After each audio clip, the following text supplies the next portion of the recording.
Je pense qu'on devrait être passionné de notre rôle dans le corps du Christ. Quoi que Dieu vous ait appelé à faire, vous devriez le faire avec ferveur.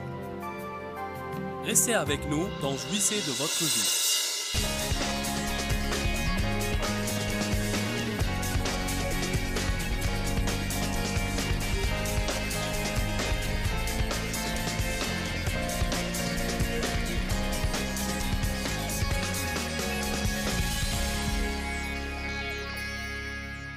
On peut être si fervent à un certain temps de notre vie dans notre relation avec Dieu. On peut se réjouir d'un travail qu'on croit que Dieu nous a donné. Ou être passionné par un ministère ou des circonstances particulières. Vous devez bien comprendre que la chair s'enthousiasme des choses nouvelles. Mais une fois que la nouveauté s'est usée, pour conserver cet engouement,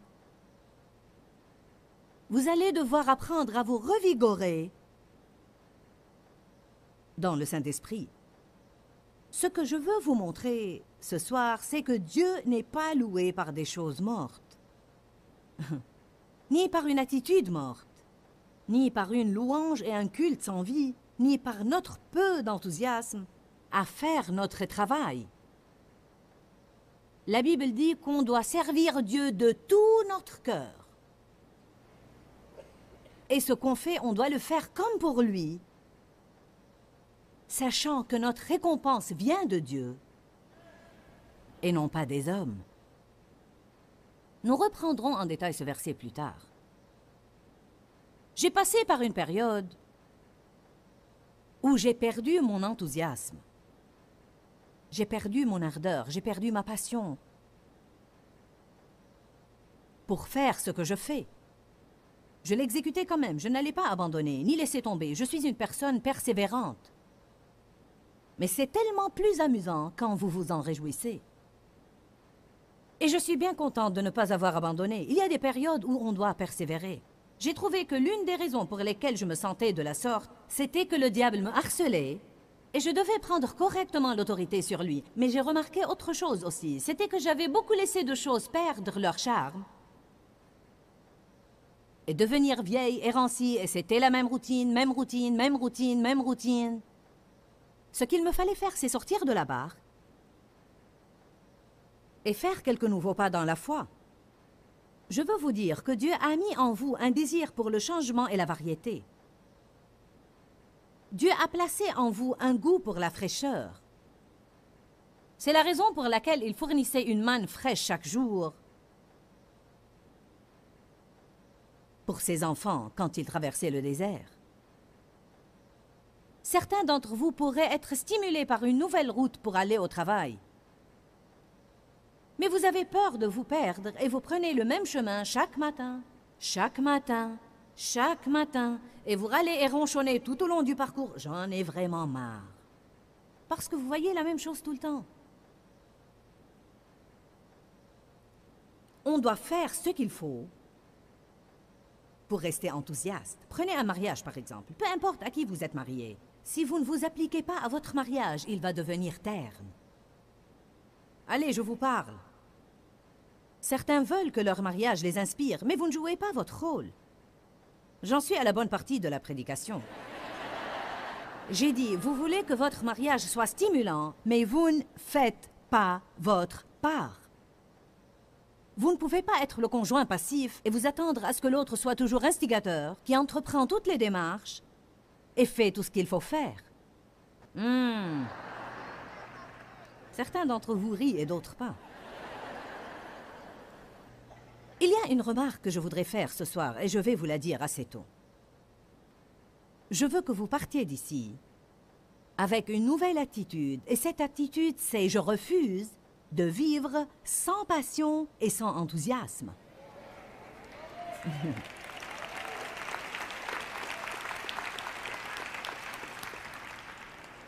Qui de vous en a marre d'en avoir marre? Vous en avez marre d'être ennuyé et vous voulez que cette flamme revienne. Ce feu scellé dans mes os. Même si je dois voyager partout et faire ça, je veux m'en réjouir. Je ne veux pas simplement le faire. Je veux l'apprécier. J'ai découvert que si je veux en jouir, je dois d'abord garder une bonne attitude. Je dois rester reconnaissante et non pas râler à propos des choses que j'ai demandé à Dieu de me donner et m'en plaindre maintenant parce que je dois m'en occuper. J'ai désiré ce que je fais. Amen. Et je dois leur garder une certaine fraîcheur. Je veux que vous partiez d'ici ce soir refusant à jamais de vivre sans passion et sans ardeur, parce que je crois qu'on devrait être passionné de Jésus. Je pense qu'on devrait être passionné de notre rôle dans le corps du Christ. Quoi que Dieu vous ait appelé à faire, vous devriez le faire avec ferveur. Si votre tâche maintenant est d'être une épouse merveilleuse et une mère formidable, faites-le avec passion. Faites-le du mieux que vous puissiez faire. N'offrez jamais à Dieu un effort réticent et un effort tronqué. Si vous voulez vraiment louer Dieu, alors louez Dieu.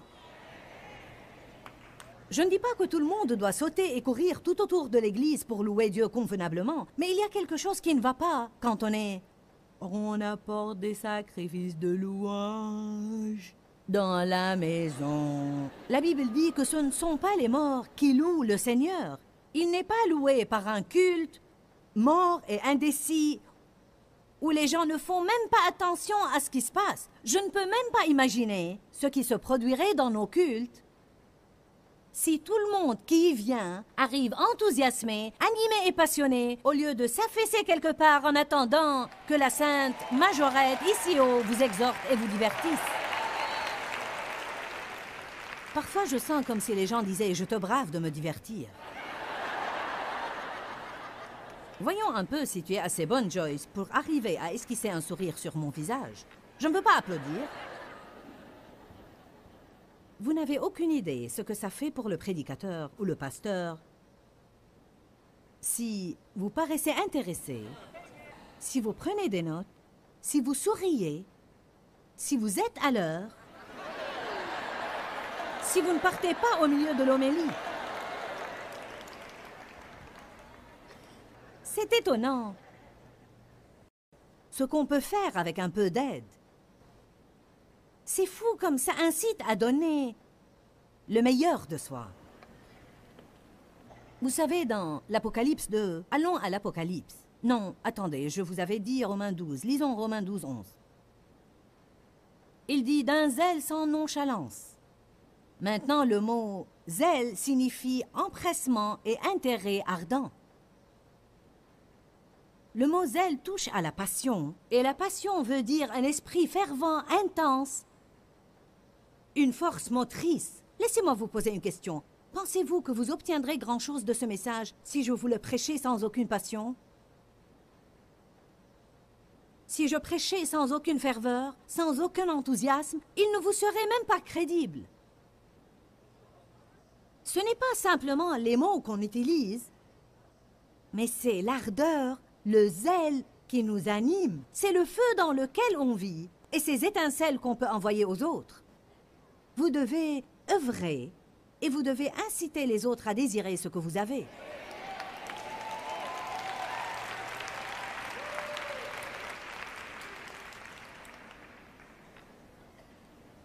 L'une des manières dont vous pouvez le faire, c'est d'être couramment de bonne humeur, avoir un visage souriant et d'agir en vous réjouissant de la vie.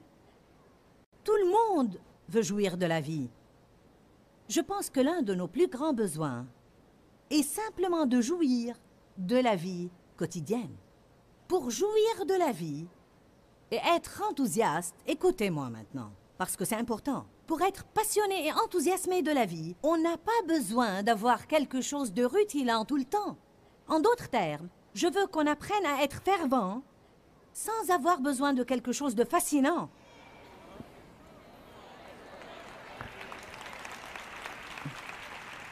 Et cela ne nécessite pas la puissance du Saint-Esprit pour le faire. Je crois qu'une personne non croyante peut être enthousiasmée face à quelque chose de captivant. Qu'en dites-vous si votre vie consiste à conduire dans l'embouteillage, aller au travail, faire son boulot, rentrer chez soi, faire la vaisselle, préparer le repas, tondre le gazon, aller au lit, se lever, aller au travail? Vous avez intérêt à avoir la plénitude du Saint-Esprit. Je crois vraiment que Dieu nous a surnaturellement oints. Écoutez-moi ce soir. Je crois que Dieu nous a surnaturellement oints pour mener une vie quotidienne ordinaire, mais avec une joie intense, avec passion et zèle, parce qu'il est notre joie. On devrait être heureux parce qu'on ne va pas en enfer. Je veux dire, un beau jour, Jésus va déchirer le ciel oriental, et si vous n'êtes pas heureux d'être sauvés maintenant, vous le serez alors. C'est précisément pourquoi, quand Jésus a envoyé les disciples 2 à 2, et ils sont revenus réjouis car les démons leur étaient soumis au nom de Jésus, il leur a dit « Ne vous réjouissez pas de ce que les esprits vous sont soumis, mais de ce que vos noms sont écrits dans le livre de vie de l'agneau. » On doit vivre avec passion. La passion est une force motrice. Elle nous motive. Elle dit « Fini la maîtrise des sentiments sur nous. » Lorsque vous êtes passionné de quelque chose, ça vous conduira à faire des choses que vous n'auriez jamais cru pouvoir faire. J'ai fait des sacrifices et j'ai fait des choses dans ce ministère au cours des 27 dernières années que je n'aurais jamais pensé que je pourrais faire. Pourquoi? Parce que Dieu a mis en moi un désir profond et je me réjouis d'être dans le ministère et d'aider les gens. C'est un désir fort ou une dévotion à quelqu'un ou à une activité.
Je veux que les personnes qui travaillent pour moi aient la passion.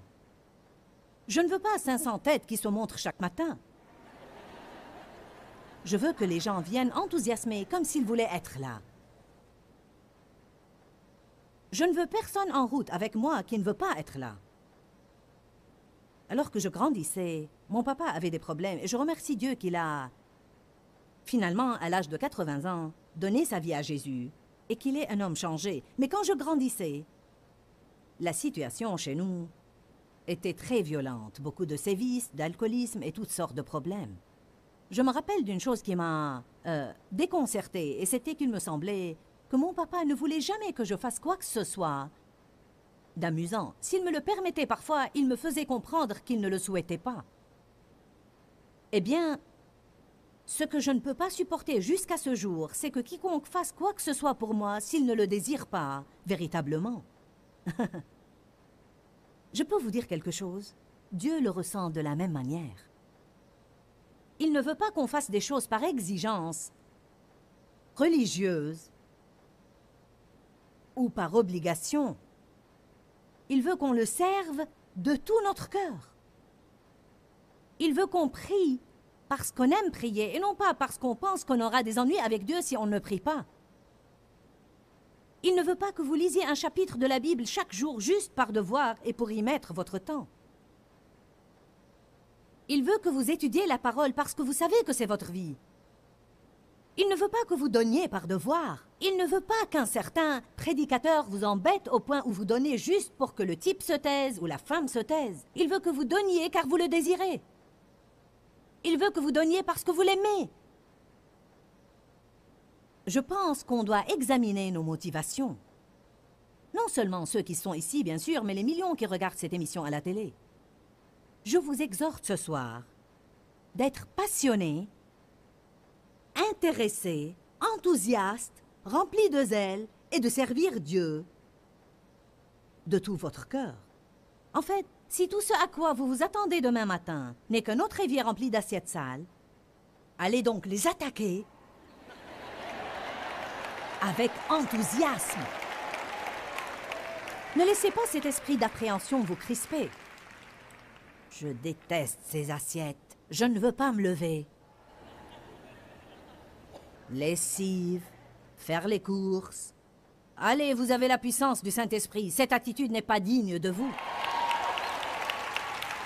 Je n'essaye pas de gonfler les gens. Je veux pouvoir sortir dans la rue et je veux pouvoir reconnaître qui est chrétien et qui ne l'est pas sans avoir à vérifier l'autocollant sur votre pare-choc. Et même après cela, me demander pourquoi les gens l'ont sur leur voiture. Je pense qu'on doit pouvoir regarder quelqu'un et dire « Je parie qu'il est sauvé ».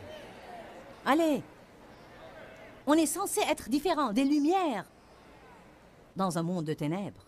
Je vais vous dire quelque chose. Je l'ai prêché souvent ces derniers temps parce que je vous assure que ça marche et c'est la vérité. Vous serez surpris à quel point vous vous sentirez plus heureux si vous prenez l'habitude de sourire.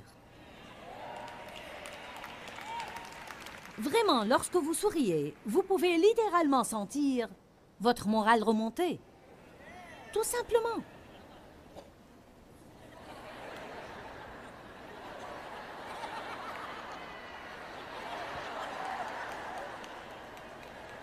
Je suis sérieuse à ce sujet. Vous vous sentez mieux quand vous souriez. Ils disent que ça prend moins de muscles pour sourire que pour froncer les sourcils. Si vous êtes jeune et vous froncez les sourcils jusqu'à vos 60 ans, vous allez être désolé. Parce que vous allez vous regarder dans le miroir un jour et tous ces muscles vont être morts et il n'y aura rien à faire.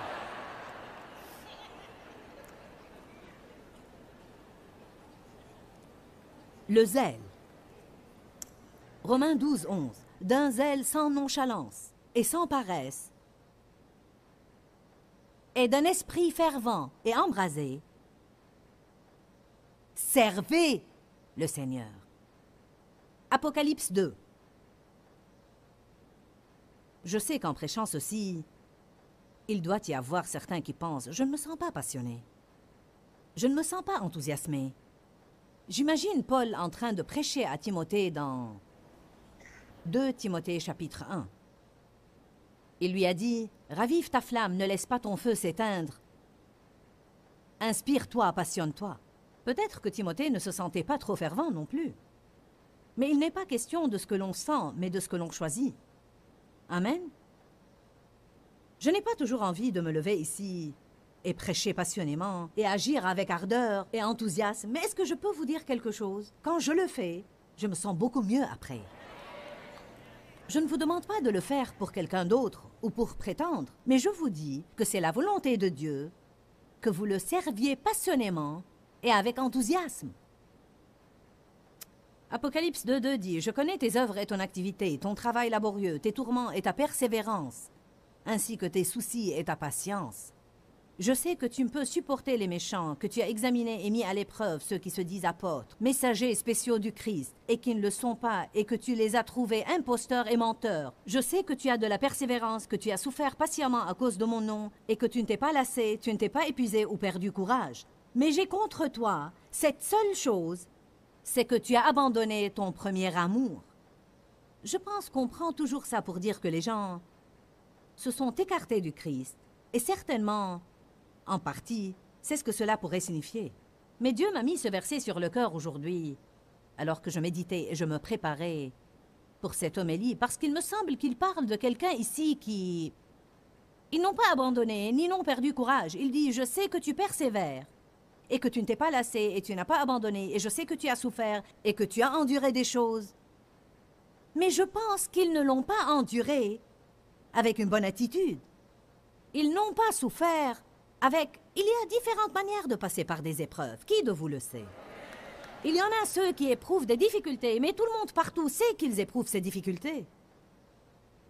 Ils racontent à tous les coins de rue toutes leurs peines et combien ils souffrent et à quel point c'est dur.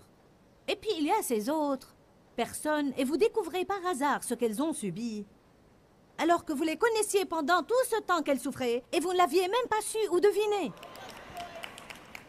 Vous savez, on finit par respecter ces gens-là et on admire des personnes pareilles parce qu'on pense Tout ce temps-là, alors que vous enduriez tout ça, vous pourvoyez aux autres? Vous voulez dire que tout au long de cette épreuve, vous louiez constamment Dieu?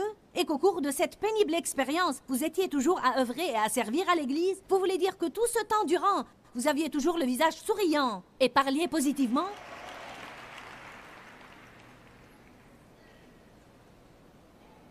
On doit apprendre à persévérer et parfois à souffrir en silence et ne pas toujours faire que tous les autres soient malheureux parce qu'on passe nous-mêmes par un mauvais temps. Tu as abandonné ton premier amour. Je pense qu'il disait peut-être, tu ne t'es pas lassé et tu n'as pas abandonné, mais tu as perdu ton enthousiasme. Tu ne te réjouis plus vraiment de me servir comme tu le faisais. J'espère que ce que je dis touche certains ici ce soir, parce que je pense que franchement, on en arrive au point où on pense « Éternel, je ne sais pas ce qui ne va pas avec moi, mais je ne suis plus passionné. Je me sens comme si je ne fais que passer par la routine. » On va à l'église comme ça, on va à l'église comme ça. Je lis ma Bible, je parle en langue, je prie et je prophétise.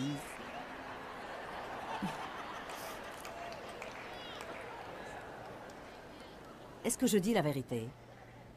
Qu'est-ce que tu en penses, Denise? Tu sais exactement de quoi je parle ce soir. Je te connais depuis assez longtemps. Amen? C'est vrai, n'est-ce pas? Et tu aimes Dieu, et tu as un ministère, mais tu es assise ici. Vous voyez, c'est bien que les gens sachent que ça peut arriver à n'importe qui, ça peut arriver à tout le monde, et il n'y a qu'une seule solution. Et ce n'est pas que quelqu'un vienne vous imposer les mains et faire que tous les problèmes disparaissent. Non, pas du tout. Vous devez puiser profondément à l'intérieur de vous, et vous devez reprendre courage, vous raviver dans le Saint-Esprit.